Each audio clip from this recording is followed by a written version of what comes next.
All right, so we are going to be painting a picture of this pine tree. We are going to be using variations of all three of these colors, plus either pure white or your translucent shiny white. We are also going to pre-blot our paper with the glitter.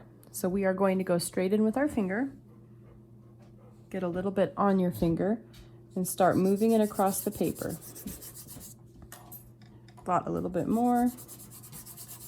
The reason we're doing this first is because we are not going to risk smearing our color once we get it on there, and also it creates a beautiful shine to our paper, makes it look a little bit more classy. So when we lift it up, you'll be able to see if it'll pick it up for me. Nope. The beautiful shine. All right, so first we're going to get our brush wet in our water. We're going to dampen our brush so it's nice and wet. We are going to pull some brown. So I am going to quickly swipe into my brown, and I'm going to deposit my brown here. Quickly swipe into your brown and deposit your brown right here. One more time. Now I have enough brown on my brush. I'm going to move over here.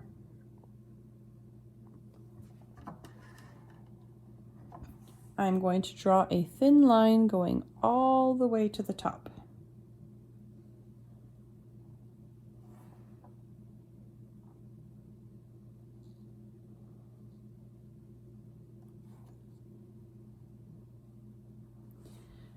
Now I am going to take my brush and I'm going to rinse it out in my water. Wipe off my tip.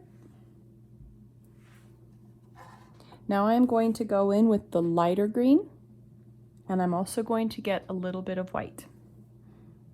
Swipe into my green and pull it down. Swipe into my green and pull it down. And then I am also going to get some white over here. So I'm going to rinse my brush because I don't want to cross-contaminate. I'm going to swipe into my white and bring it down.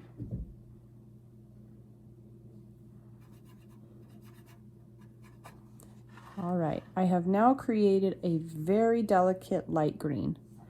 I am going to start by kind of mapping in where I want to have some of my tree branches that are going to show through. It'll also help guide me to not make it too perfect.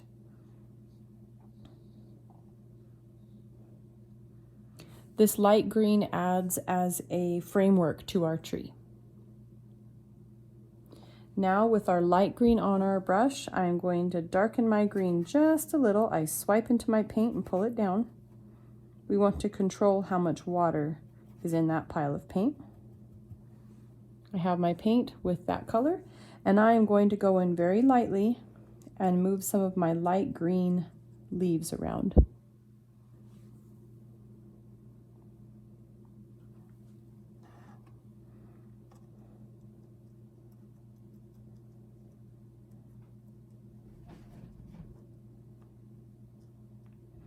We're going in a back and forth motion across our tree.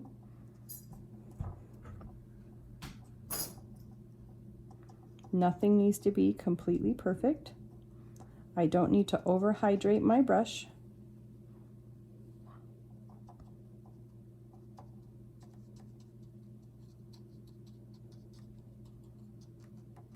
Gaps in your tree are very good.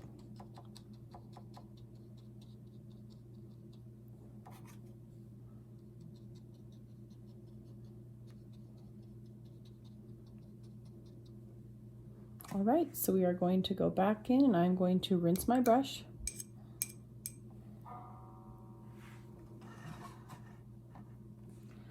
You can take either a napkin or a Q-tip. If you want to make the tree look like a little bit lighter, less intimidating tree, you take your Q-tip or your towel and you blot away extra water. Now we are going to go into our darker green, this one right here. Our brush is clean and dry. And we are going to swipe and deposit. And continue the process to where you're controlling how much water is going into your original paint color. We swipe and we deposit. Now you can either paint this color straight on, or you can paint both colors and paint it straight on. I am going to keep it pure green, so I'm going to use this color right here. I am going to start filling in different parts of my tree, meanwhile trying to leave some empty gaps in my tree as well.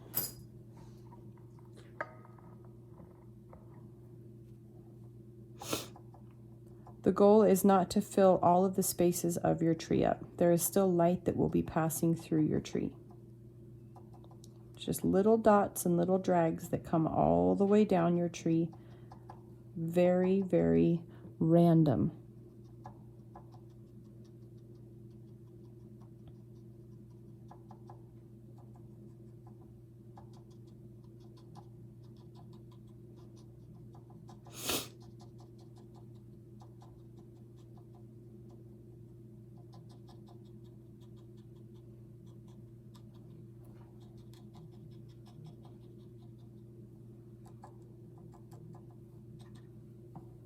I'm going to add a little bit of brown to these bottom ones.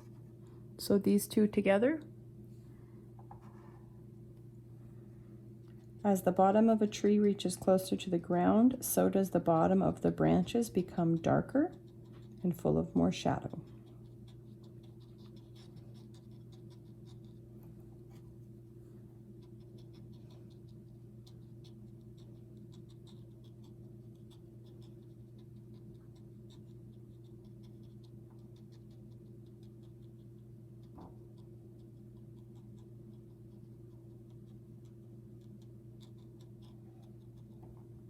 All right, so there is the next step of our tree. Now we're going to rinse out our brush